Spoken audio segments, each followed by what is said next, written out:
Intentional living is something that has been building within me. An awareness, I guess, started probably 20 years ago. Was listening to a speaker at a seminar by the name of Matthew Kelly, and he talked about the need for each and every one of us to learn to live our life more intentionally, to strive every day to become a better version of ourselves. And it created an awareness in me that I hadn't had before. The short story here is that we have a choice in life. We have a choice to learn that we're responsible for our life, to take full responsibility for our life, or we have the opportunity to live a life that kind of revolves around the concept of playing the blame game. And society has a tendency to teach us to blame others for why we have what we have and why we don't have what we want. And I've come to the realization that if I'm not getting what it is I want, I have to be responsible for, or I have to assume that I'm responsible for not getting it. And if I want more in my life, I have to become responsible for the things that I want to achieve. And I enjoyed learning this information so much that I felt that I had to start sharing it with others to get them to realize that for those that want more, it has to start from inside, not outside. And once we start recognizing it's up to us to create the lifestyle that we want, it's amazing how the eyes and the attitudes of people start to open up, and how they really, their attitude is no longer about blaming others for what I don't have or what I have, and starting taking ownership of, I can create what I want in life, and then stepping out to go make it happen. So it's become a real passion of mine, trying to help others learn to become a better version of themselves every day. Yeah, absolutely.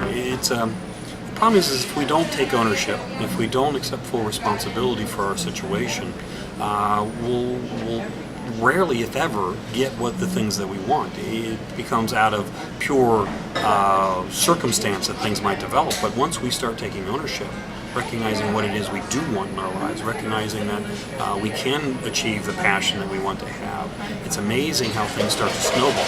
Once you start getting your attitude in the right place and recognizing that you can step out and move forward in a direction that is gratifying and satisfying, it's amazing how that starts to snowball and how positive things start to happen as a result of that.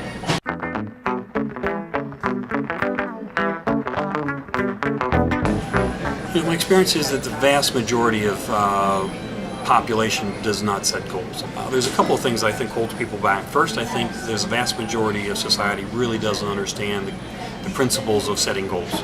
They know they want more, but they really don't know how to step out and go make it happen. Then there's a group of people that maybe understand, they've had some training on goal setting, but the issue then is they're afraid. There's always a fear of change, and that fear of change kind of keeps them from stepping out. It's something I've learned called the terror barrier. We want more, we see an opportunity to grow from these experiences, but yet we're just comfortable where we are. And there's a fear of the change and what it might involve that holds us back from actually stepping out to create the lifestyle we want. So again, really it's the two things. It's just not understanding how to set a goal, and second, it's the fear of what I might have to do in order to achieve the goal that holds us back.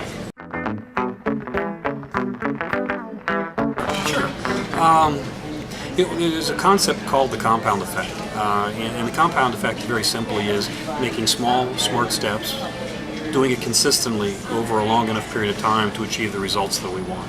I think the biggest thing is people just assume that overnight I have to change my entire lifestyle to achieve a goal that we want to achieve. But reality is that if we take small, smart steps and do it consistently over time, it's amazing how then it's the old adage, how to eat an elephant, one bite at a time, right? The key is if we just recognize that when it comes to the change that we want to make in our lives, if we just take one small step at a time, one step at a time, it makes it easier to take the second step, it makes it easier to take the third step. So anything we want to achieve, if we can break it down to kind of its smallest components and then start just slowly moving in the right direction, everything else will fall into place. And the equation starts with understanding a little bit of the human dynamic. The human dynamic is really three parts: mind, body, and spirit. Okay, if you equate the mind, body, and spirit to the human being, the mind is really the conscious mind. The spirit is really driven by our subconscious mind, and the body is pretty much just that, the physical body. How we create the results we have in our lives is driven by, in the conscious mind, is where we create our thoughts. Those thoughts then generate feelings in our subconscious mind. Those feelings are what cause us to take the actions that we take, and it's our actions that produce the results that we have in our life. The results are the lagging indicators of previous thoughts, feelings, and actions. What most people tend to do, though, is they let their current results dictate how they think. If they're in a great spot, they're happy and joyful. If their current results are negative, they get depressed. If we want to change the results, we need to start with changing our thoughts. New thoughts can generate new feelings. Those new feelings will cause us to take different kinds of actions. The different actions will produce different kinds of results. After 30 plus years in corporate America, I just recognized that through all my studies, all my research, all the work that I've done to grow myself, and all the things I was able to do to help grow the business that I was working in, I recognized that I wanted to share it on a bigger stage.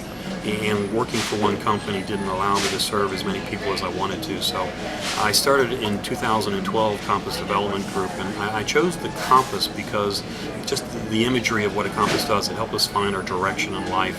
My purpose in life is to help people find or grow to become better versions of themselves, helping them to find their path in life, helping them to live an intentional life, and then to find a course that allows them to do just that.